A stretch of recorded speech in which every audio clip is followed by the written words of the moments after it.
देखिए भाई, भिवाड़ी में आ गई अचानक से तेज बारिश। और ये देखिए भाई, इतनी तेज बारिश आई है। और हम भी आए थे बारिश से भीगते भीगते।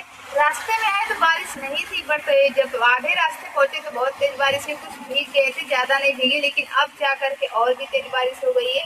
और हवा भी देखिए भाई कितना एकदम तेज चल रही है। ये देखिए पत्तियां जो कितनी अच्छी लग रही है, एकदम हरियाली हरियाली सी लग रही है। और ये देखिए बारिश हो रही है। और भाई साहब ये देखिए कैसे ये आकर के यहाँ छिप रहे हैं, क्यों? क्योंकि भीग जाएंगे। और जो भी बारिश से भीग जाएगा उसकी तबीयत खराब होने का बहुत ज़्यादा ही चांस रहता है। तो ये देखिए, ये भिवाड़ी राजस्थान की आज की बारिश है।